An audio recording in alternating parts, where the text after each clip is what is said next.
দ্রব্যমূল্য ঊর্ধ্বগতির এই সময়ে সাধারণ মানুষের জীবনে স্বস্তির বার্তা হয়ে এবারের বাজেটে কমতে যাচ্ছে বেশ কিছু পণ্যের মূল্য। বৃহস্পতিবার বিকেল ৩টায় জাতীয় সংসদে পেশ হতে যাচ্ছে দেশের ৫৫তম এবং বর্তমান সরকারের চলতি মেয়াদের প্রথম জাতীয় বাজেট। এবারের বাজেটে বেশ কিছু পণ্যের ওপর কর ও শুল্ক কমানোর উদ্যোগ নেওয়া হয়েছে।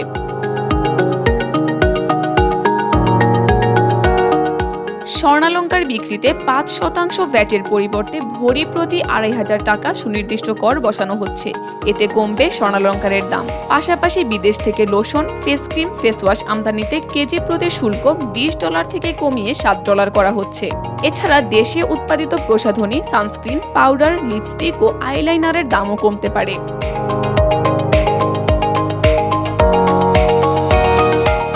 দেশে ফ্রিজ ও রেফ্রিজারেটর উৎপাদনে থাকা ১৫% ভ্যাট কমিয়ে ৭.৫% করার প্রস্তাব করা হচ্ছে, যা বাজারে দেশি ফ্রিজের দাম কমিয়ে দেবে। এছাড়া সিম ও ই-সিম সেবার বিপরীতে থাকা ৩০০ টাকার সুনির্দিষ্ট কর তুলে দিয়ে সিমের দামের ওপর ১৫% ভ্যাট বসানো হতে পারে, যার ফলে সিম কার্ডের দামও কমতে পারে।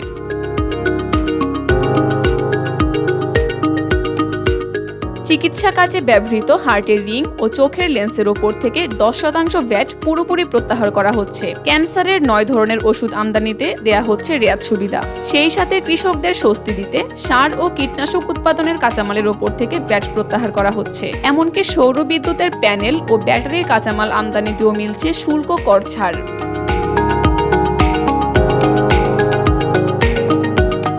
প্রযুক্তি পণ্যের প্রসার বাড়াতে কম্পিউটার, প্রিন্টার, মনিটর ও ফ্ল্যাশ মেমোরি আমদানিতে অগ্রিম কর ৫% থেকে কমিয়ে ২% করা হচ্ছে।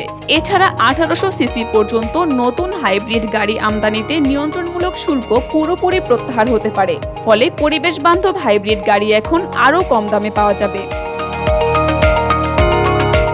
কাকুলি আখতার, দেশকাল নিউজ।